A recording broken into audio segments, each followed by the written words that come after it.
Dis, grand-père, pourquoi tu as sculpté le portrait d'un de vos ennemis? On était républicains, non, dans la famille, à la Révolution de 1789? Tu l'as dit, mon petit. Et 60 ans après, on l'est encore. Et j'ai toujours refusé de sculpter le portrait d'un prince ou d'un roi. Comme le grand Victor Hugo, je suis pour la liberté.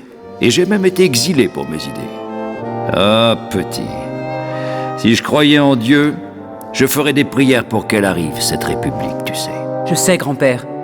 Mais alors pourquoi as-tu sculpté le tombeau de cet homme, Bonchamp? À l'école, pourtant, le maître nous a dit que c'était un Vendéen. Un ennemi de la République, non? Ah, mais Bonchamp, c'est spécial. En effet, pourquoi Pierre-Jean David a-t-il sculpté le portrait de cet homme?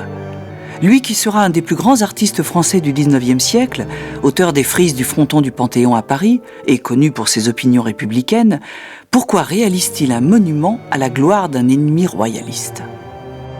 Nous sommes à Angers, au milieu du XIXe siècle. Petit, sache que dans l'ouest de la France, après la Révolution, la grande, celle de 1789, des Français se sont rebellés contre les révolutionnaires. Les catholiques avaient déjà peu apprécié qu'on interdise à leurs prêtres de célébrer la messe comme ils l'entendaient, mais là, c'en était trop. On voulait engager de force les hommes des villages pour aller défendre les frontières de notre jeune République française, attaquée par les monarchies étrangères. Alors, qu'est-ce qu'ils ont fait? Ils ont pris des fourches, des pelles, des pioches, et ils ont refusé d'être enrôlés. Pendant des années, ces satanés royalistes ont mené contre nous, les républicains, une véritable guerre. Et Bonchamp, c'était un de leurs chefs? Oui.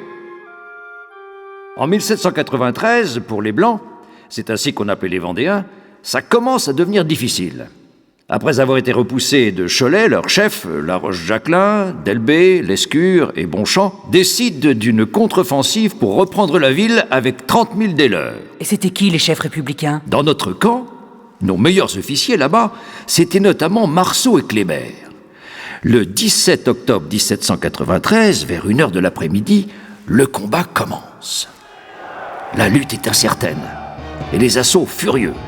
Marceau défend héroïquement les faubourgs de Cholet. Et alors ce Bonchamp, il était là? Il était là, oui, avec Delbé, leurs officiers, leurs capitaines de paroisse, vieux guerriers endurcis par 6 mois de guerre sans merci. Et les Blancs marchent droit sur Marceau, qui a fait resserrer autour de lui tous ses bataillons. Cachez les canons derrière vous! Vous les utiliserez quand l'ennemi sera à 15 pas!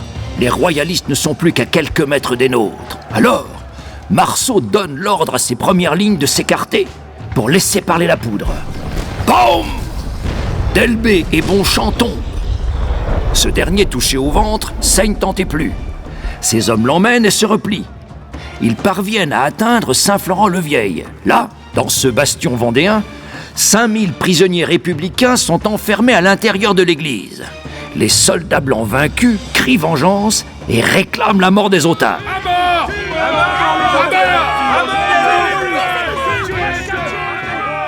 Les Bleus sont terrifiés. Tout peut basculer. Seront-ils massacrés par les Blancs? Dans la maison voisine, Bonchamp se meurt.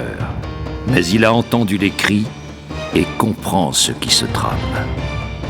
Dans un dernier effort, le grand chef se lève et s'écrie « Grâce aux prisonniers! Le sang n'a que trop coulé !» Et le dernier ordre de Bonchamp parvient jusqu'à l'église. « Grâce aux prisonniers! Bonchamp l'ordonne !» Alors la foule, celle-là même qui hésitait quelques instants plus tôt, alors la foule applaudit le chef des uns, libérateur des autres. Les otages sont sauvés et quittent Saint-Florent-le-Vieil sain et sauf.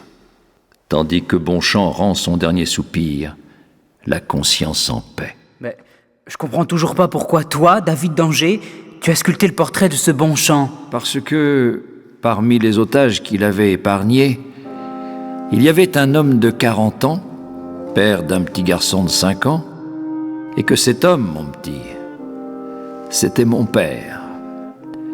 Et parce que son enfant, c'était moi. Voilà pourquoi. La guerre est un tas de fumier, petit. Tout y est sale, puant, et ne devrait jamais faire rêver la jeunesse. Mais il y a des héros toujours. Des hommes plus grands que les autres, qui sont prêts à dépasser les sentiments des foules pour mettre leur courage au service du pardon, qui seul amène la paix. Moi, David d'Angers, républicain, j'ai fait dans cette église le portrait de cet homme qui fut mon ennemi, pour que les enfants de tes enfants s'en souviennent.